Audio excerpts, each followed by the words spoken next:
வணக்கம் டான்கிராஜ் லிசனர்ஸ். இந்த எபிசோடில் வந்து நம்ம short film director Pradeep bro நம்ம கூட இருக்காரு. ஸோ அவர்கிட்ட வந்து ஒரு இன்ட்ராக்ஷன் செஷனாக இந்த எபிசோடு இருக்க போகுது. ஸோ அவர் வந்து அவரை பற்றியும், ஸோ அவருக்கு பிடிச்ச விஷயம், இதை இன்ஸ்பயர் பண்ணி வந்தார், ஸோ அவரோட பிகினிங் ஸ்டேஜ் அதை பற்றி பேச போகிற ஒரு எபிசோடாக தான் இது இருக்கும். ஸோ கேளுங்க.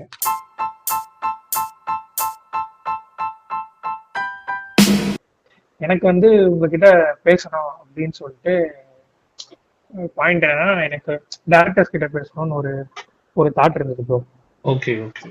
ஸோ என்னன்னா, எப்படி வந்து டைரக்ட் பண்றாங்க, ஸோ அந்த ஸ்க்ரீன் பிளே ரைட் பண்றது, ஸோ எப்படி எப்படி அந்த எடிட் டேபிள்ல உட்காந்து ஒர்க் பண்றது. ஏன்னா குளோபலா எல்லா எக்ஸ்பீரியன்ஸுமே வந்து ஒரு டைரக்டர் டேபிள்குள்ள வந்து அது அடங்கும். ஸோ ஸ்டார்ட் பாயிண்ட்ல இருந்து எண்ட் பாயிண்ட் வரைக்குமே வந்து நீங்க ஃபுல்லாக ட்ராவல் ஆகிட்டு வருவீங்க. ஸோ நான் வந்து நீங்க ஸ்டார்ட் பண்ண அந்த ஒரு நிறைய ஷார்ட் ஃபிலிம்ஸ் வந்து நான் பார்த்துருக்கேன். அதுல வந்து எனக்கு ஒரு 3 ஷார்ட் ஃபிலிம் வந்து எனக்கு என்னோட ஃபேவரட்டா இருந்தது. ஓகே. ஸோ நம்ம அதை பத்தி வந்து அப்புறம் பேசுவோம். ஸோ அதுக்கு முன்னாடி வந்து உங்களை பத்தி நீங்க சொல்லுங்க. என்னை பற்றி நான் ஒரு ஐடி ப்ரொஃபஷனல் ஆக்சுவலாக. ஆல்மோஸ்ட் 15 இயர்ஸாக ஐடி இண்டஸ்ட்ரியில் இருக்கேன். இது என்னோட பேஷனேட்டாக சின்ன வயசுலேருந்தே ரைட்டிங் அண்ட் டைரக்ஷன் பேஷனேட்டாக இருந்தேன். பட் ஃபினான்சியல் இஷ்யூஸ் இருக்கனால செட்டில் ஆகிட்டு அதுக்கப்புறம் பேஷனேட்டாக ஃபாலோ பண்ணிட்டு இருக்கேன். அண்ட் பார்த்தீங்கன்னா டைரக்ஷன்னா கொஞ்சம் ஃபர்ஸ்ட் ஒரு அசிஸ்டன்ட் டைரக்டராக ஒர்க் பண்ணணும் அந்த கேட்டகரியில் இருந்தப்போ எங்களுக்கு அந்த ஆப்பர்ச்சுனிட்டி கிடைக்கல. இப்போ இந்த 4 இயர்ஸ் பேக் 5 இயர்ஸ் பேக்னா அந்த ஷார்ட் ஃபிலிம் எடுத்து எல்லாம் இது பண்ணிக்கலாம் அப்படின்ற ஒரு ஆப்ஷன் வர்றதுனால எனக்கு இந்த ஒரு வே நான் கரெக்டான வேயாக தெரிஞ்சது. So starter working. பெருசாக ஒன்றும் இல்லை, ஒவ்வொன்றா கற்றுக்கிட்டேன். ஃப்ரெண்ட்ஸ் சினிமாவில் இருக்க நான் ஒரு சின்ன ஃப்ரெண்ட்ஸ் ப்ளஸ் யூடியூப்பே இருக்கவே இருக்கு. யூடியூப் அதை வச்சு அப்புறம் நிறைய நாவல்ஸ் படிப்பேன். புக்ஸு யூஸ்வலாக ஓரளவுக்கு படிப்பேன், ரொம்ப பெரிய இதெல்லாம் இல்லை, ஓரளவுக்கு படிப்பேன். ஸோ அதெல்லாம் வச்சு என்னோட நாலேஜ் கொஞ்சம் இது பண்ணிக்கிட்டேன். அப்புறம் என் அண்ணா மூலியமா ஒரு டைரக்ஷன் கிளாஸ் அட்டன் பண்ணேன். நடிகை ரோகிணி மேடம் அவங்கெல்லாம் சிவகுமார்னு சொல்லிட்டு இருக்காரு, சினிமாவின் கோட்பாடுகள்னு சொல்லிட்டு அந்த புக்கு எழுதுன ஒருத்தர். ஸோ அவர் மூலயமா அவர்கிட்டலாம் கிளாஸ் அட்டன் பண்ணி கொஞ்சம் ஜென்ரலாக நாலேஜ் கொஞ்சம் வளர்த்துக்கிட்டு அதுக்கப்புறம் ஃபிலிம் மேக்கிங்கில் கொஞ்சம் பேஷனேட்டாக ஃபாலோ பண்ணிட்டு இருக்கேன். ஸோ எப்படின்னா வந்து ஒரு ஸ்டார்ட் பாயிண்ட், ஒரு ஒரு இன்ஸ்பைர்டு பர்சன் இருக்கும்ல ப்ரோ.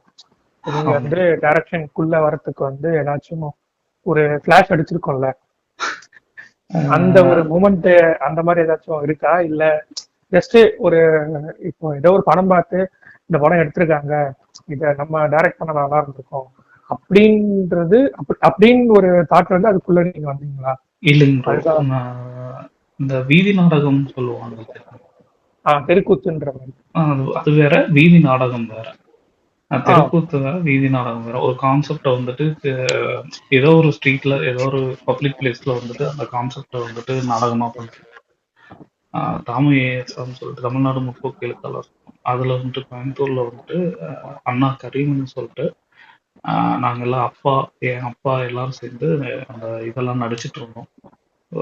ஸோ அதுல நடிக்கிறப்பதான் எனக்கு வந்துட்டு அந்த ஆக்டிங்ல இன்ட்ரெஸ்ட் வந்தது.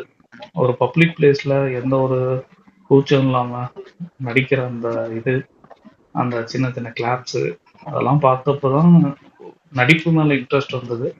பட் அதையும் தாண்டி சின்ன வயசுல இருந்தே படம் நிறைய பார்ப்பேன். என்ன சொல்றது, படம் பைத்தியம் சொல்லலாம். படம் நிறைய பார்ப்பேன். ஸோ ஏன் நம்ம இதை ட்ரை பண்ணக்கூடாதுன்னு நினைக்கிறப்போ எனக்கு போன விஷயம் என்னன்னா, நான் கிரியேட்டரா இருக்கணும் தான் நினைச்சேனே தவிர ஒரு ஆர்டிஸ்டா இருக்கணும்னு நினைக்கிறேன்.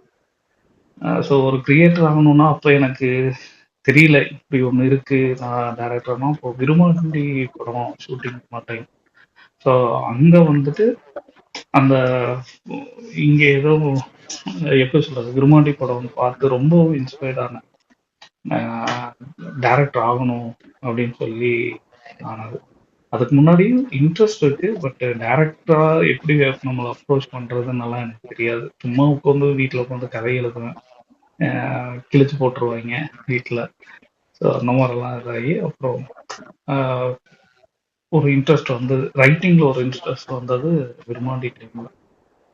ஸோ அதுக்கப்புறம் தான் பேஷனேட்டாக அதை ஃபாலோ பண்ணேன். But as usual middle class family, அந்த சினிமா இண்டஸ்ட்ரிக்குள்ளே போகிறதுக்கான இது கிடையாது. ஸோ வேற ஐடியில் உள்ள வந்து அதில் கொஞ்சம் வேலை செஞ்சு சம்பாரிச்சு ஓரளவுக்கு ஃபேமிலி செட்டில் ஆனதுக்கப்புறம் அதில் கொஞ்சம் கொஞ்சம் அமௌண்ட் எடுத்துக்கிட்டு பேஷனேட்டாக ஃபாலோ பண்ணிட்டு இருக்கேன். ஏன்னா இது எந்த ஒரு ஃபீல்டு வந்து நம்ம சூஸ் பண்றதா இருந்தாலும் இப்போதைக்கு கரண்டா இருக்கிறவங்களுக்கு வந்து பிரைமரி ஜாப் வந்து செகண்டரி ஜாப்ன்ற மாதிரி தான் பண்ணிட்டு இருக்காங்க. ஆமா. ஸோ மேபி பிரைமரி வந்து பேஷனா இருக்கலாம், இல்லை செகண்டரி பேஷனா இருக்கலாம் அப்படின்ற மாதிரி தான் மார்ச் டுவர்ட்ஸ்ன்ற மாதிரி பண்ணிட்டு இருக்காங்க. நீங்க சொன்ன பாயிண்ட்டுமே அதுக்குள்ளதான் வரும் எனக்கு தெரிஞ்சு. இப்போ எங்க சைட்லயுமே நாங்க ஒரு ப்ரொஃபஷன் இருக்கோம், இன்னொரு ப்ரொஃபஷன் வந்து இந்த மாதிரி ரெக்கார்ட் பண்ணி இந்த மாதிரி பண்ணலாம் அப்படின்றது வந்து ஒரு ஹாபின்றது மாதிரி கொஞ்சம் எடுத்துட்டு போலான்ற மாதிரி தான் இப்போ நான் ஒரு இன்ட்ராக்ஷன் செஷன் மாதிரி நாங்கெல்லாம் பேசிட்டு இருக்கோம். ஓகே. ஸோ மேபி அந்த பாயிண்ட் எல்லாமே ஒரே பாயிண்ட் தான் வரும். ஏன்னா இப்போ விருமாண்டி சொன்ன ஒரு பாயிண்ட் வந்து அதை நானும் அக்செப்ட் பண்ணிப்பேன், இது கேட்கறவங்களும் அக்செப்ட் பண்ணிப்பாங்க. ஏன்னா விருமாண்டியோட அந்த ரைட்டிங், அந்த ஸ்கிரீன் பிளே காட்டின விதமே வந்து வேற மாதிரி இருக்கும். அதாவது ஃபர்ஸ்ட் இவரு ஒரு கதை சொல்லுவாரு, அடுத்தது கமல் வந்து இன்னொரு கதை சொல்ற மாதிரி காமிச்சிருப்பாங்க. அதாவது நம்மளோட இண்டஸ்ட்ரி, அதாவது தமிழ் இண்டஸ்ட்ரிக்குள்ள வந்து எப்படி எப்படிலாம் காட்டலாம், எப்படி எப்படிலாம் வந்து சொல்ல வரலான்றதுக்கு வந்து நிறைய அட்டெம்ப்ட் பண்ணது வந்து அபேஸா வந்து கமல் தான். நிறைய அட்டெம்ப்ட்ன்றது அது எதுவும் கரெக்ட் தானே. இப்ப நம்ம சொன்னோம் நிறைய பேர் கமல் ஃபேனு, அதனால நீங்களும் அப்படி சொல்றீங்களா நல்லா நினைப்பாங்க. ஸோ அதனால நான் எங்கேயுமே இதை பத்தி ஷேர் பண்ணிக்கிறது இல்லை. ஏன்னா இது வந்து நம்ம ஏன் இந்த பாயிண்ட வந்து இங்க எடுத்துட்டு வரோம்னு வச்சுக்கோங்களேன், அதுல வந்து ஒரு இன்னர் பாயிண்ட்னு ஒண்ணு இருக்கும், வெளி தோற்றம் உள் தோற்றம்னு ஒண்ணு இருக்கும். இதுல என்னன்னா ஆப்வியஸா சொல்லணும்னா கமலோட அந்த பேட்டர்ன் எல்லாமே வந்து லைட்டா ஹாலிவுட் சாயல்ல தான் இருக்கும். ஏன்னா அவரே நிறைய இடத்துல சொல்லியிருப்பாரு, அந்த படங்கள்லாம் பாருங்க, இந்த படங்கள் நாயகன் வந்து நான் இந்த காட்ஃபாதர் பேஸ் பண்ணி நான் இது பண்ணேன் அப்படின்றதெல்லாம் சொல்லியிருப்பாங்க. அது அதாவது அப்போ வந்து ட்ரெண்ட் ஆகல. இப்போ படம் வந்து ஒரு 10-15 வருஷத்துக்கு அப்புறமா விரும்பாண்டி வந்து ஒரு பிரிண்ட் விட்டு ஓடிடியில வந்து வந்ததுக்கு அப்புறமா இப்ப ஒரு விரும்பாண்டி நல்லா இருக்கு அப்படின்ற மாதிரி சொல்ற பீப்புள் தான் இப்ப ட்ரெண்ட் செட் ஆயிட்டு வந்துட்டு இருக்கு. மஞ்சுமேல் பாய்ஸ், அதோட ஆக்சுவலா அந்த மஞ்சுமேல் பாய்ஸ் வந்து நான் அந்த படம் ஃபர்ஸ்ட் ஷோ பார்த்தேன். பார்க்கும்போது தியேட்டர்ல வந்து ஒரு 5 பேர் 6 பேர் தான் இருந்தாங்க. படம் வந்து அந்த வீக்கெண்ட் எதுவும் இருந்தாங்கல்ல. அதாவது இப்ப இருக்க அந்த படத்தோட ஒரு ட்ரெண்ட் செட் எப்படி இருக்கு அப்படின்னா, ஏதாவது ஒரு பாட்டை வந்து கரெக்டான இடத்துல பிளேஸ்மெண்ட் பண்ணிட்டா அந்த படம் ஹிட் ஆயிரும். அந்த பாட்டுக்காகவே போய் ஸ்டேட்டஸ் போடுற மாதிரிதான் இப்ப போயிட்டு இருக்கு. இந்த லாஸ்ட் வீக்ல அப்படிதான் பண்ணிட்டு இருந்தாங்க. ஏன்னா அது இது வந்து நான் தப்பு சரின்னா நம்ம உட்காந்து அதை சொல்றதுக்கு ஜட்மெண்ட் போடணுன்ற அளவுக்கு எல்லாம் இல்ல. ஏன்னா ஒரு இப்போ நிறைய வைபோது கூட ஒரு படம் இருக்குல்ல, அந்த படமும் கொஞ்சம் லைட்டா தான் பேசிட்டு இருக்காங்க. ஆனா அந்த படத்தோட கான்செப்ட் வேற மாதிரிதான் இருக்கு. ஸோ நிறைய டிஃப்ரெண்ட் அட்டம்ஸ் நிறைய ட்ரை பண்றாங்க. இப்போ நீங்க வந்து நாவல்ஸ் பேஸ் பண்ணிலாம் நிறைய படிச்சீங்க அப்படின்ற மாதிரிலாம் சொன்னீங்கல்ல, அது ஒரு நாவல் எடுத்துட்டோம் அப்படின்னா வந்து அதுல நிறைய வால்யூம்ஸ் அந்த மாதிரிலாம் இருக்கும்.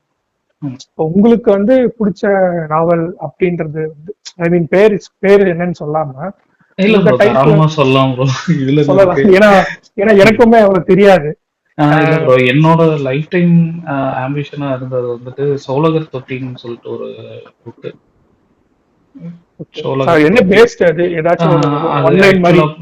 பாத்தீங்கன்னா இந்த சத்தியமங்கலம் வனப்பகுதியில வீரப்பனோட இது பண்ணப்போ ஒரு கிராமத்தை போலீஸ் ஃபோர்ஸ் எல்லாம் எப்படி இது பண்ணாங்க அப்படின்றத பத்தின ஒரு நாவல். அது நான் படிச்சது ஒரு 10 இயர்ஸ் பேக் இருக்கும், 10 or 15 இயர்ஸ் பேக் இருக்கும். நான் படிச்ச புக்ல அது என்னோட பெஸ்ட்டா இருந்தது. நான் ஃபிலிம் பண்ணா ஃபியூச்சர்ல ஃபர்ஸ்ட் ஃபிலிம் என்னோடது அதா தான் இருக்கணும் அப்படின்ற ஒரு ஆசையில இருந்தேன். அது தொட்டின்ற ஒரு கிராமத்துல நடந்த ஒரு இது கரெக்டா எப்படி சொல்றதுன்னா, சத்தியமங்கலம் அந்த இதெல்லாம் தாண்டி ஒரு ஏரியா இருக்கு. அந்த ஊர்ல ஒரு நடந்த ஒரு உண்மை சம்பவம். அது ஒருத்தர் ரொம்ப அழகா எழுதியிருப்பாரு. அந்த நாவல படிக்க படிக்கவே கண்ல தண்ணி வரும். இந்த நாவல பண்ணணும்னு ஒரு ஆசை இருந்தது. பட் எப்போ என்னால கேப்பபிளா நான் ஒரு நல்ல ஃபிலிம் மேக்கர் ஆகணும்னு நினைச்சு பேஷனேட்டா அதை ஃபாலோ பண்ணதுக்கப்புறம் நான் அதை என்னால தொடக்கூட முடியல. ஏன்னா அதை பேஸ் பண்ணி நிறைய வந்துருச்சு. ஈவன் அதையவே ஏதோ ஃபிலிமா பண்றாங்கன்னு கேள்விப்பட்டேன் அண்ணா மூலியமா. ஸோ அது அது ஒரு பெரிய இதா இருக்கு. அதர்வைஸ் அண்ணா நான் ஃபர்ஸ்ட் ஒரு சிறுகதையை வந்துட்டு ஒரு ஷார்ட் ஃபிலிமா பண்ணேன். ஒரு என்னோட ஆனா அந்த முயற்சி நான் எடுத்தது ரொம்ப தப்புன்னு அதுக்கப்புறம் நான் ஃபீல் பண்ணேன். இன்னொரு 4-5 ஷார்ட் ஃபிலிம் எடுத்து நல்லா மெச்சூரிட்டியா ஸ்க்ரீன் பிளே தெரிஞ்சுக்கிறதுக்கு அப்புறம் அதை நான் கை வச்சிருக்கணும்னு அதுக்கப்புறம் ஃபீல் பண்ணேன். சுருட்டு கிளவின்னு நான் ஒரு ஷார்ட் ஃபிலிம் பண்ணியிருப்பேன். நான் பார்த்தேன். ஏன்னா நான் அது அடுத்தது நீங்க சொன்னதுக்கு அப்புறமா நான் சொல்லணும்னு இருந்தேன். நான் ஒரு அது 3 ஷார்ட் பிலிம். சுருட்டு கிளவி பார்த்தீங்கன்னா அண்ணாவோட கரீம் அப்படின்னு சொல்லிட்டு ஒரு ஓட நாவலை சிறுகதையை பேஸ் பண்ணா ஒரு ஷார்ட் ஃபிலிம் தான் அது. என்னை நம்பி ஒரு புக்கே கொடுத்தாரு, என்ன வேணாலும் பண்ணிட்டான்னு. எனக்கு அந்த ஸ்கிரிப்ட் ரொம்ப பிடிச்சது. அந்த கேரக்டர் இந்த கிளவி சுருட்டு நாணி அது ஆக்சுவலா பார்த்தீங்கன்னா இதுல வந்தது. அதை நான் கொஞ்சம் மாடலேட் பண்ணி நான் இது பண்ணேன். பட் எடுத்தது எல்லாரும் பாராட்டினாங்கன்றதை தாண்டி நிறைய குறைகளும் வந்தது. ஆனா அதுக்கப்புறம் மெச்சூரிட்டி லெவல் அதிகமானதுக்கு அப்புறம் ஆஃப்டர் ஒரு 3 to 4 ஃபிலிம்ஸ் எனக்கே தோணுச்சு, இப்போ நான் சுருட்டு கிளவி பண்ணியிருக்கணும், இன்னும் பெட்டரா பண்ணியிருக்கலாம் அப்படின்ற ஒரு ஃபீல் வந்தது. ஸோ அதுக்கப்புறம் தான் இப்போதைக்கு நான் ஷார்ட் ஸ்டோரிஸ் பேஸ் பண்ணி பண்ண வேணாம், ஃபர்ஸ்ட் எந்த அளவுக்கு நம்ம இம்ப்ரூவ் ஆகணுமோ ஆயிட்டு அதுக்கப்புறம் கை வச்சுக்கலாம் அப்படின்னு சொல்லிட்டு அதுக்கப்புறம் நிறைய பண்ணேன். இப்போதான் ஒரு மெச்சூரிட்டி வந்திருக்குன்னு நம்புறேன். இன்னுமே பாக்குறவங்க தான் சொல்லணும். பட் என்னோட தாட்ல இன்னும் கொஞ்சம் மெச்சூர் ஆயிருக்கேன்னு தோணுச்சு. ஸோ இப்போ பண்ணியிருந்தா இன்னும் பெட்டரா பண்ணியிருக்கேன்னு தோணுச்சு. அவ்வளோதான். அதாவது இந்த பாயிண்ட்ல இருந்து, அதாவது நீங்க சொல்ற ஒரு விஷயம் நான் புரிஞ்சுக்கிட்டது என்னன்னா, ஒரு ஒரு பேஷனோ ஒரு ஒர்க்கோ பண்றோம்னு வச்சுக்கோங்களேன், அதுல வந்து நம்ம வந்து இவ்வளவுதான் அப்படின்னு சொல்லி சாட்டிஸ்ஃபை ஆயிட்டோம் அப்படின்னா நம்ம அதுல டெவலப் ஆக மாட்டோம். அட்வான்ஸ்டு வெர்ஷன், நம்மளோட அட்வான்ஸ் வெர்ஷன் என்னன்ற எஃபெக்ட் வந்து அதுல தெரியாது. ஆமா, நம்ம அது ஓகே சாட்டிஸ்ஃபைட் ஆகல, பண்ணணும் பண்ணிட்டே இருந்தாதான் அந்த டெப்னஸ் இன்னும் நமக்கு வந்து கெட் பண்ண முடியும். ஆப்வியஸா சொல்லணும்னா இப்ப நிறைய இடத்துல வந்து நான் பார்த்த விஷயம் என்னன்னா, எந்த ஒரு விஷயத்திலுமே வந்து சாட்டிஸ்ஃபைட் ஆகக்கூடாது. இது போதும் அப்படின்ற மாதிரி நிறுத்திடக்கூடாது. ஓவராலா சொல்லணும் அப்படின்ற மாதிரிதான்.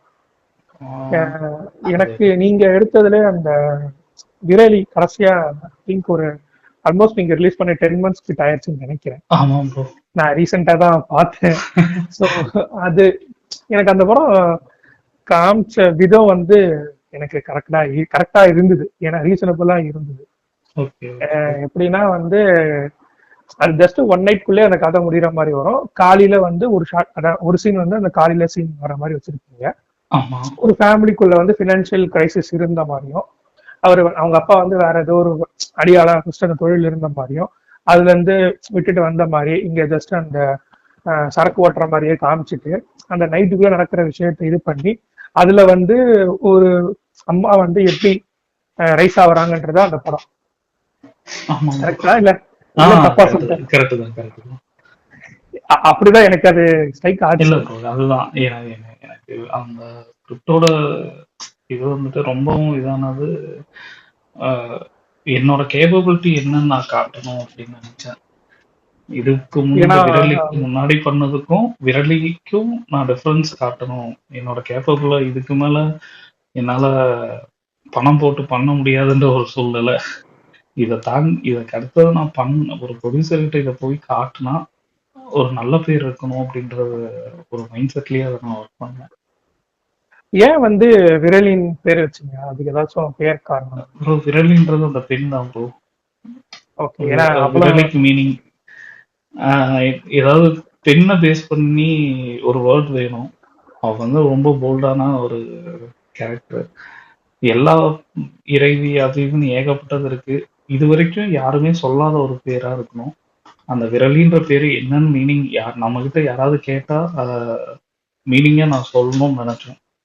ஸோ தேடி பார்க்குறப்போ அந்த விரலின்ற வேர்டு கிடைச்சது. ஸோ அதனால அந்த பெண்ணை குறிக்கிறதுனால ஸோ அது வச்சேன். அஹ் ஏன்னா எனக்கு அந்த கேள்வி இருந்துட்டே இருந்தது, ஏன் விரல்லையும் வச்சாங்க அப்படின்றது. சரி, இதுதான் கோருன்னு தெரிஞ்சிருச்சு. ஸோ மேபி இது ரிலேட்டபிளா இருக்குமோ அப்படின்ற மாதிரி. ஒரு அதாவது நார்மல் உமன், அதாவது யாருமே பொண்ணை வந்துட்டு ரொம்ப சாதாரணமா எடுத்துடக்கூடாது அப்படின்றது என்னோட தாட்டு. அவளை விட பெரிய ஒரு சக்தியோ போல்ட்னஸான ஒரு இதோ யாருமே கிடையாது அப்படின்றது என்னோட தாட்டு. ஸோ ஒரு நார்மல் உமனை நம்ம என்ன வேணா பண்ணிடலாம்னு ஈஸியாக நினச்சிடவே கூடாது. அதுதான் கோர் பாயிண்டாக இருந்தது. ஒரு நார்மல் ஃபேமிலி உமன், அந்த ஃபேமிலி உமன் அவ திருப்பி அடிக்க ஆரம்பிச்சா யாரை வேணாலும் என்ன வேணாலும் பண்ணுவா அப்படின்றது தான் அந்த கோர் இதாக இருந்துச்சு. ஸோ ஆக்சுவலாக அது பைலட்டாக பண்ணணும்னு நினச்சோம். அதுலேயும் சின்ன சின்ன மிஸ்டேக்ஸ் இருந்துச்சு. பார்ட் 2 பண்ணலான் இருக்கோம். ஸோ பார்ட் 2 பண்ணால் இதை விட இன்னும் நல்லா பண்ணணும் அப்படின்ற மாதிரி தான் இருக்கு. ஏன்னா அந்த போஸ்டரே வந்து அந்த ஷேடோல தெரியற மாதிரி இருந்தது, வந்து நல்லா இருந்தது. ஸோ டைட்டில் என்ன டைட்டில், ஏன் வந்து இந்த மாதிரி ஒரு சிங்கிள் உமன் வந்து நிக்கிறாங்க, பின்னாடி ஏன் 2 பேர் நிக்கிறாங்கன்ற போஸ்டர் வந்து ஓகே, ஜஸ்ட் ஒரு எக்ஸ்பிளமேஷன்ன்ற மாதிரி அது ஃபீல் ஆச்சு எனக்கு பார்க்கும்போது. ஒரு தம்ப்நெயில் பார்க்கும்போது எப்படி இருக்கும், ஜஸ்ட் உள்ள போறதுக்கு முன்னாடி எப்படி இருக்கும், அந்த ஒரு ஃபீலிங்ஸ் தான் கொடுத்துச்சு. ஸோ எனக்கு நீங்க சொன்னபடி அந்த சுருட்டு கிழவில இருந்து அதுக்கு முன்னாடியே வந்து நீங்க ஒரு ஷார்ட் ஃபிலிம் வந்து பண்ணிருப்பீங்க. ஸோ அதுவும் வந்து அது கொஞ்சம் ரியலிஸ்டிக்கா தான் இருக்கும். மீன் ரியாலிட்டியா எல்லாரையுமே நம்ம அதை சொல்ல முடியாது. ஸோ குறிப்பிட்ட ஒரு சில பேர் பேரண்ட்ஸ் வந்து ஏன் இப்படி ட்ரீட் பண்றாங்கன்ற விஷயத்த வந்து காமிச்ச விதம் அந்த ஷார்ட் ஃபிலிம். அதுல அப்பா நடிச்சிருப்பாரு. ஸோ 2 பேர்ல யாரு அந்த ஒயிட் வேஷ்டி கட்டிட்டு? ஓகே, ஃபர்ஸ்ட் பார்க்ல வந்துட்டு சொல்லுவாரு, கடைசியில அவரை மீட் பண்ணுவாரு, இவங்கதான் உங்க ரூம்மேட் அப்படின்னு சொல்றாங்க அவரா? ரூம்மேட் அந்த புதுசா ஜாயின் ஆகுறாருல்ல, அதாவது ஆல்ரெடி ஒருத்தர் ரூம்ல இருப்பாரு, அந்த ரூம்ல இன்னொருத்தர் ஜாயிண்ட் ஆவாரு தெரியுமா, அந்த ஒயிட் வேஷ்டி கட்டிட்டு. ஆமா ஆமா ஆமா. இது வந்து கொஞ்சம் எனக்கு டக்குன்னு இருக்க சொல்ற விஷயம் வந்து ஓகே ஆக்டர் இருக்காங்க அப்படின்ற போது வந்து போன மாதிரிதான் இருக்கு. அவரு பான் ஆர்டிஸ்ட் மாதிரி, அதாவது ஒரு ஃப்ரெண்டு முன்னாடி நான் தனியா இருக்கேன் அப்படின்னு காட்டிடக்கூடாதுல்ல. அவன் ஏதாவது ஹர்ட் ஆயிருவான், அவன் நம்மள தப்பா நினைச்சிருவான் அப்படின்னு சொல்லிட்டு அந்த கேரக்டர் பொய் சொல்லும். பட் அந்த கேரக்டர் சொல்ற பொய்லையும் ஒரு ஒரு ஒரு இது, அதாவது இத்தனை வருஷம் கழிச்சு நான் என் ஃப்ரெண்ட பாக்குறேன், என் ஃப்ரெண்டு ஹர்ட் ஆயிடக்கூடாது, அவன் மனசு சங்கடப்படக்கூடாது அப்படின்னு நினைக்கிற அந்த ஒரு இது, அந்த மாதிரி ஒரு இதா எழுதியிருந்தேன். அந்த எல்லோ சாண்டல் கலர் ஷர்ட்டும் ஒயிட் கலர் வேஷ்டியும் போட்டுட்டு. ஸோ நான் 3 இந்த சுட்டு கிழவி இப்போ பேசின ஷார்ட் ஃபிலிம் விரலி, நான் இந்த 3 பார்த்தேன். ஸோ எனக்கு 3 பார்க்கும்போதும் வந்து நீங்க பேசுற மாதிரியே அந்த ஒரு சைலன்ஸ் பேஸ் பண்ணி தான் வந்து வருது. ஆனா விரலி வந்து கொஞ்சம் டார்க்ல கொஞ்சம் வயலன்ஸா இருக்க மாதிரி காமிச்சிருக்கீங்க. ஸோ நீங்க பேசுறதே கொஞ்சம் பொறுமையா சைலன்ஸா இருக்கு. So field on the spot போகும்போது இதே மாதிரிதான் இருப்பீங்களா, எப்படி அது? அப்படிதான் ப்ரோ, கோபம் வரும் ப்ரோ, நம்ம நினைச்சது வரல, எல்லாமே டிபெண்ட் ஆஃப் மணி இல்ல ப்ரோ. நம்ம ஒரு ஷார்ட் ஃபிலிம் எடுக்கிறோம் அப்படின்னா, இப்போ நம்ம ஒரு ஷூட்டை வந்துட்டு ஒரு 3 to 4 days பிளான் பண்ணுவோம். நம்ம எழுதி இருக்கிறது நிறைய இருக்கும், எடுக்க வேண்டியது நிறைய இருக்கும். ஸோ அந்த 3 to 4 days தான் நம்ம பட்ஜெட் வச்சிருப்போம். அதை தாண்டி போச்சுன்னா நம்ம ஒண்ணுமே பண்ண முடியாது. டைம் ரொம்ப முக்கியம். அங்க வந்துட்டு டேக்ஸ் நிறைய வாங்கினாங்கன்னா ஹர்ட் ஆகும். பட் அதை நம்ம வெளியே காட்டணும்னு வச்சுக்கோங்களேன், அது டீமுக்குள்ள ஒரு ஒரு இதாயிரும். நான் அவ்வளோ பெரிய கிளாஷ் ஆன ஆளும் மாதிரி. கிடையாது. நான் அவ்வளோ பெரிய ஆளும் கிடையாது. ஸோ என்ன பண்ணுவேன்னா, கோவம் வரும். கோவம் வந்துச்சுன்னா என்ன சொன்னா சிரிச்சுட்டானா ஒரு 10 நிமிஷம், ஒரு 5 மினிட்ஸ் ரெஸ்ட் எடுத்துட்டு போனாங்கன்னா அப்படிம்பேன். சில பேர் இருக்காங்க, நான் எப்படி என் டீம்ல இருக்கவங்க எல்லாருமே என்ன புரிஞ்சுக்கிட்டவங்க. லைக் சீபாக்கா, விஜயனா, கார்டின், சினிமோட்டோகிராஃபர் கார்டின் ப்ரோ, ஒரு 4-5 டேக் போச்சுனாலே அவங்க எல்லாருமே என்ன புரிஞ்சுக்குவாங்க. என் ஃபேஸை பார்த்தாலே தெரிஞ்சுக்குவாங்க. ஓகே, இவனுக்கு பிடிக்கல, வேற ஏதோ கேட்குறான் அப்படின்னு சொல்லி புரிஞ்சுட்டு என்கிட்ட கேட்பாங்க, ப்ரோ எப்படி பண்றது அப்படின்றப்போ நான் போய் நடிச்சே காட்டிடுவேன். லைக் இப்போ 10 பேர் இருக்காங்க அப்படின்னா 10 பேர்த்து மாதிரியும் நடிச்சு காட்டிடுவேன். ஸோ அது அது வந்துட்டு எனக்கு ஒரு எக்ஸ்பீரியன்ஸ். எங்கன்னா நான் அந்த வீதி நாடகங்களை நடிச்சப்போ கிடைச்ச எக்ஸ்பீரியன்ஸ் எனக்கு இங்க உதவுச்சு. ஸோ அந்த மாதிரி பண்ணுவேன். பெருசா ஒன்றும் இது பண்ண மாட்டோம் ப்ரோ. கோவம் வந்துச்சுன்னா எனக்கு ரொம்ப க்ளோஸா இருக்க ஒரு 2-3 பேர்த்திட்ட மட்டும் மூஞ்சி காட்டுவேன். ஏன் இப்படி பண்ற, ஒழுக்கமா பண்ணு அப்படின்னு சொல்லுவேன்.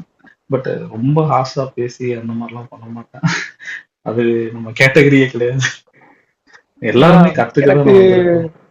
ஏன்னா எனக்கு சிவகாமம் சொல்லும் போதே வந்து சொன்னாங்க, இந்த மாதிரி நீங்க பிரதீப் கிட்ட பேசுங்க, அவர் ரொம்ப சைலண்டா தான் பேசுவாரு அப்படின்ற மாதிரி. இல்ல எனக்கு ஓகே, பொறுமையா யாருன்னா பேசணும் அப்படின்ற மாதிரி தான் நான் ரொம்ப இதே பண்ணேன். இல்ல ஏன்னா நீங்க personal-ஆ சொல்றபடி பர்சனலி எப்படி இப்போ ஒர்க் தனியா பர்சனல் தனியா டிஃபரன்ஷியேட் பண்ற ஆளுங்க இருக்காங்க. கண்டிப்பா. ஸோ எப்படின்னா ஒர்க்ல ஒரு மாதிரி, பர்சனலைஸ்ல ஒரு மாதிரி. அதாவது எல்லா இடத்துலயுமே ஒரு சைலன்ஸ், ஒரு பொறுமை இருக்கிறதுல வந்து ஒரு அது ஒரு உள்ளுக்குள்ள ஒரு டேலண்ட் தான் எனக்கு தெரிஞ்சு. இல்ல இந்த இடத்துல நம்ம கோவப்பட்டா ஒண்ணுமே ஆகாது ப்ரோ. இப்போ நம்ம வீட்ல ஃபேமிலில நம்ம கோவம் வந்தாலும் ஒரு 2 செகண்ட் சரி விடுமா, கோவம் தானே, பட்டாப்பட்டு போறோம் அந்த மெச்சூரிட்டி வந்துட்டு அங்க காட்டுறதை விட ஃபிலிம் இண்டஸ்ட்ரியில காட்டுறது ரொம்ப ரொம்ப இம்பார்ட்டன்ட்னு நினைக்கிறேன். ஒரு ஒரு டீம் நம்மளை நம்பி வருது அப்படின்னா அந்த டீமை எந்த அளவுக்கு ஸ்மூத்தா கொண்டு போகணுன்றது ஒரு டைரக்டரோட வேலை. எவ்வளவு பெரிய பிரச்சனை வந்தாலும் அந்த இடத்துல நம்ம டீமையும் விட்டு கொடுக்க கூடாது, நம்மனால அந்த டீமும் பாதிக்க கூடாது. ஸோ இப்போ என்னை நம்பி ஒரு லேடி ஃபர்ஸ்ட் வந்தது யாருன்னா ஷீபாக்கா. ஸோ நதியற்ற மீன்கள் தான் நானும் அக்காவும் எங்க டீம்ல ஒரு பொண்ணு கேரக்டர் வந்த ஃபர்ஸ்ட். ஸோ எங்களை நம்பி வந்த ஃபர்ஸ்ட் ஃபீமேல் ஆர்டிஸ்ட் அவங்க. அதுக்கப்புறம் பிந்து அப்படின்னு சொல்லிட்டு ஒரு பொண்ணு. ஸோ இவங்கெல்லாம் எங்களை நம்பி வர்றதுக்கு இதுக்கு முன்னாடி நிறைய பேர் அப்ரோச் பண்ணோம். February 13 ஒரு மொக்க படம் எடுத்தேன். அந்த மொக்க படத்துல நானும் என் ஒய்ஃபுமே நடிச்சோம். ஆர்டிஸ்ட் கிடைக்காதனால ஒய்ஃப் நடிக்க வச்சேன். ஒய்ஃப் நடிக்கிறப்போ நான் கதையில் நிறைய காம்ப்ரமைஸ் பண்ற வேண்டியதாயிருச்சு. அதனால கதையை சொதப்புச்சு, நல்லாவே வரல. இதுக்கு நான் போய் டீமையோ பசங்களையோ காரணமா சொல்ல முடியாதுல்ல. ஆக்சுவலா அது ஆர்ஆர் பேஸ்ட் இல்ல. ஆமா, நான் சொல்ல வந்தது வேற, இங்க எடுத்து எடிட்ல காமிச்சது வேற. எடுத்து காமிச்சது வேற. எங்க நான் காம்ப்ரமைஸ் ஆனேன்னா நடிக்க தெரியாத என் ஒய்ஃபை வேற ஆர்டிஸ்டே கிடைக்கலன்னு கால் விழுந்து கெஞ்சி நடிக்க வச்சோம். ஸோ அங்க நாங்க காம்ப்ரமைஸ் ஆனப்போ பசங்கெல்லாம் அண்ணா எப்படின்னா அண்ணி நாங்க திட்டுறது அப்படின்னு சொல்லி அவங்களும் புது ஆர்டிஸ்ட். அப்பதான் சேனல் ஆரம்பிச்ச 2வது ஷாப்ல. ஸோ நிறைய காம்ப்ரமைஸ் பண்ணி அது ரொம்ப முக்கியமா தான் வந்துச்சு. ஸோ இருந்தாலும் அது ஒரு பாடம் தான் எடுத்துக்கிட்டே தவிர வேற எதுவும் பண்ண முடியாதுல்ல. அதுக்கடுத்து அதாவது நம்ம நம்ம இங்க சொல்றபடி நம்ம வந்து பெஸ்ட்டை கொடுத்துட்டே இருக்கணும்ன்ற ஒரு ஃபீல்னஸ்க்கு வந்து நமக்குள்ள இருந்துட்டே தான் இருக்கும். ஆனா அந்த அவுட்புட் வந்து அந்த டைம்ல எப்படி இருக்கும்ன்றது நமக்கு ரொம்ப ரொம்ப கஷ்டம். இது அது என்னோட செகண்ட் ஷாப்லன்றனால என்னால ஹேண்டில் பண்ண முடியல. அதாவது எங்க நான் தப்பு பண்ணேன்னா காம்ப்ரமைஸ் ஆனது வந்துட்டு எழுதுனதை என்னால எடுக்க முடியல ஒண்ணு, ஃபேமிலி வந்துட்டு நடிக்க வச்சது இன்னொன்று. அவங்களுக்கு நடிப்போ இதுலயோ எந்த இதுவுமே இல்லை, எனக்காக வேற வழி இல்லைன்னு என் ஒய்ஃப் வந்து நடிச்சாங்க. அதுல ஒரு பெரிய சொதப்பல் நடந்துச்சு. அதுக்கப்புறம் ஒவ்வொரு விஷயமா ஒவ்வொரு ஷாப்லயும் ஒவ்வொன்று கத்துக்கிட்டோம் ப்ரோ. வெள்ளையனே வெளியேறுன்னு அதுக்கு அடுத்தது ஒன்று பண்ணேன். அதுல வெளியே போய் நாங்க பண்ண ஃபர்ஸ்ட் ஷாப்லும் அது. அதுலயும் நல்லா காமெடி சீக்வன்ஸ் எல்லாம் கொண்டு வந்து வச்சோம். ஆனா லொகேஷன்னால சில இது நடந்தது. ஆனா அதுக்கு முன்னாடி பண்ண தவிர இதுல நான் பண்ணல. ஆர்டிஸ்டுக்காகவோ யாருக்காகவும் காம்ப்ரமைஸ் பண்ணாத ஒரு கேரக்டர்ஸா சூஸ் பண்ணி உள்ள கொண்டு வந்தேன். அந்த 3ம் கத்துக்கிட்ட பாடம். அதுக்கப்புறம் பண்ணேன். ஆமா, ஏன்னா ஏன் இந்த இடத்துல நான் வந்து இன்டர்ப்ட் பண்ணி சொல்றேன்னா, நீங்க அந்த ஃபர்ஸ்ட் பிப்ரவரி 13 எடுக்கும் போதும் விரலிக்குமே வந்து ஒரு ஜேர்னி வந்து நல்லா இருந்திருக்கும். ஏன்னா ஒரு ஃபிலிம்லுமே வந்து ஒரு அப்கிரேஷன் நடந்துட்டு இருக்கும். ஸோ எப்படி ஹேண்டில் பண்ற விதம் நிறைய கத்துட்டு இருப்பீங்க. ஒவ்வொன்றுமே ஒரு ஒரு லெவல் மாதிரி தான் இருக்கும். ஏன்னா எனக்கு இந்த கொஸ்டின் வந்து ஃபர்ஸ்டே கேட்கணும்னு இருந்தது. நீங்க ஒரு நல்ல படம், பிடிச்ச படம், இன்ஸ்பயரான படம்னா வந்து நீங்க விரும்பாண்டி சொல்லிட்டீங்க. டைரக்டர்னு யாருன்னா ஒருத்தர் பிடிச்சிருக்கோங்க ஸ்பெசிஃபைடா? ஏன் ஸ்பெசிஃபிக்கா? இது வந்து நான் எக்ஸ்பெக்ட் பண்ணல. நான் வந்து நீங்க அந்த பொறுமையா பேசுறது படி பார்த்தா சரி மணிரத்னம் தான் இருப்பாரு அப்படின்னு இவ்வளவு ஓப்பனா சொல்லக்கூடாது. இருந்தாலும் எனக்கு இல்ல ஏன் பாலா இது வந்து கொஞ்சம் அண்டர்ரேட்டடா தான் எனக்கு தோணுது. ஏன்னா நான் பாலா சொல்லி நிறைய பேர் நான் கேள்விப்பட்டது கிடையாது. அவரோட ஃபர்ஸ்ட் ஃபிலிம்ஸ் ஏதோ நான் சின்ன வயசுல பார்த்தேன். அதாவது வந்த புதுசுல பார்த்தப்போ எனக்கு ஒரு தாக்கத்தை உருவாக்குச்சு. அதுக்கப்புறம் நந்தாவும் அவர் பண்ண எல்லா ஃபிலிமும், நந்தா பிதாமகன், அவர் பண்ண எல்லா ஃபிலிமுமே எனக்கு ஒவ்வொன்றும் ஒவ்வொரு மாதிரி பிடிக்கும். எல்லாருமே அந்த படத்தை மொக்க படம்னு பார்ப்பாங்க. பட் நான் அந்த மொக்க படமும் பார்க்க மாட்டேன். அப்படியே ஒரு ஆர்ட் மாதிரி பார்ப்பேன். அதோட ஃப்ரேம்ஸ், அதோட நரேஷன்ஸ் ரொம்ப ரொம்ப பிடிக்கும். என்னோட ஃபேவரட் டைரக்டர்னா லைஃப் டைம் பாலா மட்டும்தான். ஈவன் எனக்குமே நீங்க இது வரைக்கும் நான் பண்ண ஷார்ட் ஃபிலிம்ஸ்ல பார்த்தது எல்லாமே என் ஜேர்னலே கிடையாது. கடைசியா நான் பண்ண விரலி தான் என் ஜேர்னல்ல ஃபர்ஸ்ட் டைம் கை வச்சேன். அதுக்கு முன்னாடி நான் பண்ணது எல்லாமே நான் கத்துக்கிறதுக்காக, என்னோட லேர்னிங்காக நான் பண்ணதுதான் அது எல்லாமே. விரலி வந்துட்டு என்னோட ஜேர்னல்ல ஒரு ஒரு 2% சொல்லலாம். எனக்கு எப்பவுமே ஹார்ட்கோர் அந்த எப்படி சொல்றது, வைலண்ட்ன்றதை தாண்டி எனக்கு சயின்ஸ் ஃபிக்ஷன்ஸ் ஒன்று பிடிக்கும். சூப்பர் நேச்சர் ஹாரர் மூவிஸ் ஒரு இதாக இருந்தாதான் எனக்கு பிடிக்கும். ஸோ அதுதான் என் ஜேர்னலும் கூட. அந்த படம் மாதிரி படங்கள் தான் எடுக்கணும், அதுதான் என் ஜேர்னலு. பட் அதுக்கு முன்னாடி ஒரு கமர்ஷியலா நீங்க ஒரு படம் எடுத்து கமர்ஷியலா அதை ஓட்டினா மட்டும்தான் உங்களால அந்த மாதிரி படங்கள் எடுக்க முடியும். என்னோட ஐடியா அது. எப்படின்னா, ஒரு கமர்ஷியலா ஒரு ஆடியன்ஸை நீ சக்சஸ் பண்ணி அவங்களுக்கு ஒரு திருப்தி படுத்திட்டீங்கன்னா உங்களால ஒரு நல்ல ஒரு ஆர்ட் ஃபிலிம் எடுக்க முடியும் அப்படின்றது ஏன் நம்பிக்கை. மற்றவங்க பெரிய சீனியர்ஸ் எல்லாம் எப்படி சொல்றாங்கன்னு எனக்கு தெரியாது. பட் இப்படி எடுத்து நான் ஷார்ட் ஃபிலிம்ல எந்த அளவுக்கு மொக்க படம் எடுத்து லேர்ன் பண்ணிட்டு இதுக்கப்புறம் பண்றது எதுவுமே மொக்கையாகக்கூடாது அப்படின்றது என்னோட. உப்மா டைரக்டர் மட்டும் ஆயிடக்கூடாது, அவ்வளவுதான். அதாவது இதுவும் ஒரு நல்ல பாயிண்ட் தான். ஏன்னா கமர்ஷியல்குள்ள போகணுன்ற விஷயம் ஒண்ணு இருக்கு. ஆனா அதுல வந்து நம்ம எந்த அளவுக்கு ஹார்ட் ஃபார்ம் கொடுக்கறதுன்றது வந்து முக்கியமான பாயிண்ட். அதுதான் ப்ரோ. ஏன்னா நம்மளால ஃபுல் ஃபிளட்ஜ் ஹார்ட் ஃபிலிம் எடுத்தாலும் நம்மளை யாரும் திரும்பி கூட பார்க்க மாட்டாங்க. ஃபுல் ஃபிளட்ஜ் கமர்ஷியல் ஃபிலிம் எடுத்தாலும் அது நம்மளுக்கு ஒரு மனசு திருப்தி கிடைக்காது. அதாவது இவங்களும் நம்பணும், நம்மளும் உள்ள சொரிக்கிறது சொறி விட்டுறணும், அவ்வளவுதான்.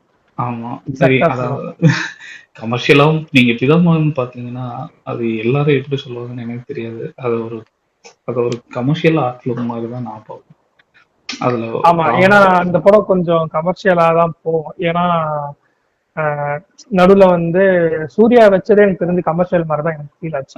அந்த அதாவது எப்படி சொல்றது, ஒரு படத்தை காமெடியா ஸ்டார்ட் பண்ணி ரொம்ப எமோஷனலா சீரியஸா கொண்டு போய் முடிச்சு அந்த மாதிரிதான் எனக்கு படம் பிடிக்கும். அதுதான் நம்மளுக்கு செட்டும் ஆகும். அதாவது எனக்கு இந்த இப்ப நீங்க சொல்ற பாயிண்ட்ல இருந்தே எனக்கு என்ன தோணுதுன்னா, நீங்க சைலண்டா இருந்துட்டே வயலன்ஸா ஒரு சில விஷயம் அந்த விஷயம் விரும்புறீங்கன்றது தெரியுது. ஏன்னா எனக்கு தெரிஞ்சு வந்து மிஷ்கின் ஃபேன் நிறைய பேர் சொல்லுவாங்க, மிஷ்கின் தான் எனக்கு பிடிக்கும், கொஞ்சம் டார்க்கா எடுப்பாரு, கொஞ்சம் பேய் படத்தையுமே வந்து பயம் இல்லாம அதுல ஒரு லவ் வந்து கலந்து எடுக்கிற மாதிரி சொல்லுவாருன்னு நிறைய பேர் சொல்ற விஷயம் இருக்கு. நிறைய பேர் அப்படிதான் ப்ரோ சொல்றாங்க. மிஸ்கின் சார் ஆகட்டும், மற்ற இந்த மாதிரி படம் எடுத்தவங்க எல்லாமே பாலா சார் இன்ஸ்பயர் பண்ணி தான் எடுக்கிறாங்க. ஸோ அது கேட்டாலும் அதான் சொல்லுவாங்க. ஏன்னா இது கொஞ்சம் எனக்கு யூனிக்கான ஆன்சர் தான். ஏன்னா சொல்ல எனக்கு அண்டர்ரேட்டடான ஆன்சர் இது. ஆனா எனக்கு பாலா சார் பிடிக்கும்னு யாரும் சொல்ல மாட்டாங்க. அவங்க உயிர் bro அவரு. அதாவது இப்போ ரீசெண்டா வந்து அது சூர்யா டிராப் ஆன ப்ராஜெக்ட் வந்து அருண் விஜய் எடுத்து பண்ணும்போது ட்ரெய்லர் வந்ததுக்கு அப்புறமா ஒரு சில பேர் சொல்றாங்க ஏன் வந்து டிராப் ஆச்சு அப்படின்றது bro தெரியல. அவரு மேல 1000 கிரிட்டிசைஸ் வரட்டும் ப்ரோ. ஆமா ஈவன் நான் வந்துட்டு என்ன சொல்றது, நான் ஒரு அஜித் சாரோட தீவிர ஃபேன். ஓகே பாலா சாருக்கும் அஜித் சாருக்குமான கிராஷ் உலகத்துக்கே தெரியும். இந்த நான் கடவுள் அந்த டைம் அந்த டைம் ஆனாலும் நான் அந்த 4 கடவுள் படத்தை ஃபர்ஸ்ட் நாள் ஃபர்ஸ்ட் ஷோ போய் பார்த்தேன். எனக்கு அப்போ இவங்க தான் பிடிக்கும் இவங்க பிடிக்காதுன்னு இல்லை, எல்லாத்து படமும் பார்ப்பேன். ஆனா ஸ்பெசிஃபையா பாலா படம் ஏன் பார்க்கறேன்னா எனக்கு அவரோட மூவி மேக்கிங் ஸ்டைல் ரொம்ப பிடிக்கும், அந்த ஒரு ரீசன். மற்றபடி இவங்க இது பண்ணிட்டாங்க அது பண்ணிட்டாங்க இவர் தான் இது இவர் பெரியவர் இல்லை அப்படின்னால எல்லா டைரக்டர்ஸ் படமும் பார்ப்போம். பாலா படம்னா உயிர், அவ்வளோதான்.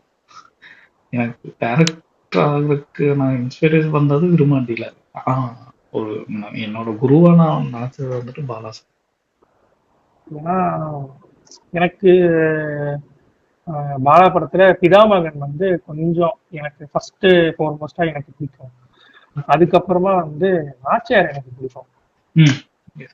ஏன்னா வந்து ஜோதிகாவும் ஜீவியும் உள்ள வந்த அந்த ஒரு ரீசன் தான் எல்லாரும் சொல்றபடி. ஆக்சுவலா அந்த கதை வந்து எங்க போய் முடிப்பாங்கன்ற ஒரு டவுட் எனக்கு இருந்தது. யார்தான் அந்த பொண்ணு அப்படி பண்ணிருப்பாங்க. நான் ஒரு சில டைம் யோசிச்சேன், மேபி சின்ன பசங்களே வந்து இது தெரியாம கூட பண்ணிருக்கலாம் அப்படின்னு சொல்லும் போது ஜிவி ஸ்ட்ராங்கா இல்ல அது கிடையாது, சாரி ஜிவி வந்து அதாவது நான் தான் அப்பா அப்படின்ற மாதிரி அவனுக்கு ஒரு ஹாப்பினஸ் வரும். ஆனா அவனுக்கு அது என்னன்றது தெரியாது. ஆனா கடைசியா எடுத்துட்டு போய் முடிச்சது வேற யாரோ பண்ணிருப்பாங்க. அது கடைசியில ஜோதியை கண்டுபிடிச்சு அந்த ஒரு வைலன்ஸை காமிச்சிற மாதிரி படத்தை முடிச்சிருவாங்க. அந்த படம் வந்து எனக்கு வந்து கொஞ்சம் யூனிக்கா இருக்க மாதிரி எனக்கு ஃபீல் ஆச்சு. அது லைட்டா எப்படி எப்படியோ எடுத்துட்டு போற மாதிரி போய் கடைசியா முடிச்ச மாதிரி எனக்கு தோணுச்சு. அது உங்களுக்கு எப்படி தோணுச்சு அந்த படம்? ப்ரோ நான் தான் சொல்லுனேன், பாலா சார் எடுத்த மொக்க படமும் நான் 4 தடவை பார்ப்பேன். அந்த மாதிரி தான் என்னோட இது. லைக் நாச்சியார் எனக்கு ஒரு அளவுக்கு தான் பிடிக்கும், ஓப்பனாகவே சொல்றேன். ஓரளவுக்கு தான் பிடிக்கும். பட் பாலான்ற ஒரு கேரக்டருக்காக நான் ஒரு 4 தடவை பார்த்தேன். நரேஷன் ஒரு டைரக்டரோட பாயிண்ட் ஆஃப் வியூல தான் நம்ம அதாவது நம்ம ஒரு பேஷனேட்டா ஒருத்தரை ஃபாலோ பண்றோம்னா அவர் எதை ஃபாலோ பண்றாரு, அவர் என்ன நினைக்கிறாரோ அதை அவ்வளோ ஓப்பனா எல்லாத்துக்கு முன்னாடி சொல்றாரு. படம் நல்லா இருக்கு நல்லான்றது செகண்டரி, அவர் நினைச்சதை அவர் ஸ்க்ரீன்ல கொண்டு வந்து காட்டுறாரு. அந்த போல்னஸ் அது எனக்கு ரொம்ப பிடிக்கும். படம் ஹிட் ஆஃப் ஃப்ளாப் பண்ணலாம் பார்க்காம சொல்ல வேண்டிய விஷயத்த கரெக்டா சொல்லணும்னு நினைக்கிறேன். அந்த போல்னஸ் தான் அவருக்கு ரொம்ப பிடிக்கும். நம்ம ஆல்மோஸ்ட் கொஞ்சம் இது கொஞ்சம் ஷார்டஸ்ட் எபிசோடா தான் இருக்கும். ஸோ நம்ம இதை அடுத்து போஸ்ட் பண்ணி நம்ம அப்கமிங்ல அடுத்து நீங்க என்ன ஒர்க் பண்றீங்கன்றத வந்து சொன்னீங்கன்னா நம்ம அதை பத்தியும் கொஞ்சம் உங்க டீமோட இன்டராக்ஷன் பண்ற மாதிரி ஒரு செஷன் ட்ரை பண்ணுவோம். கண்டிப்பா ப்ரோ, நெக்ஸ்ட் பண்ணிட்டு இருக்கோம். இப்போ ரீசெண்டா ஷூட் முடிஞ்சது.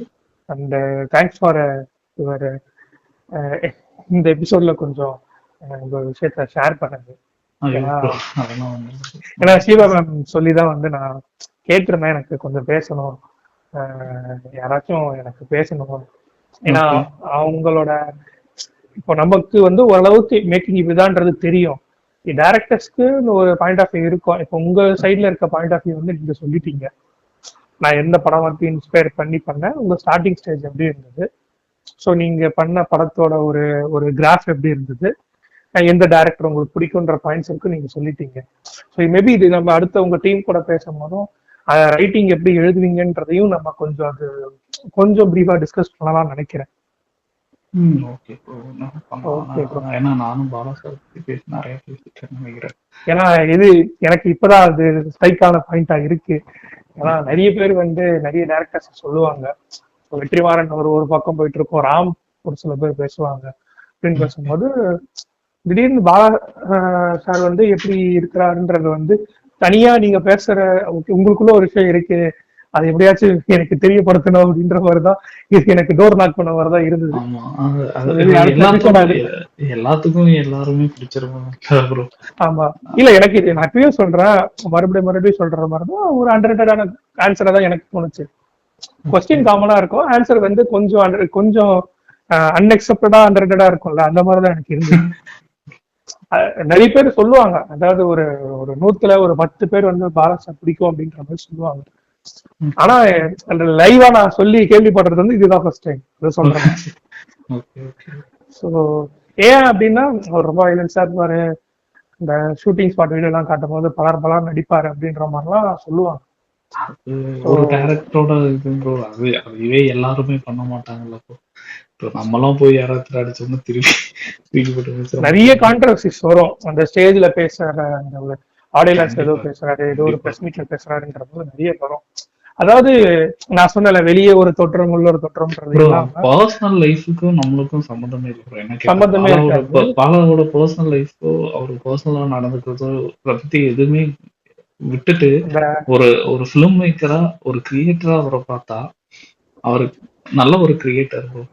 அதுதான் என்னோட கோர், அவருக்கு பிடிச்சது காரணம். மேபி நம்ம இது அடுத்தது பேசுவோம்னு நினைக்கிறேன். Thanks again for your words bro. அடுத்து நம்ம அந்த ஒரு டீமோட அடுத்து நம்ம பேசுவோம். நீங்க சொல்லுங்க. தேங்க்ஸ்.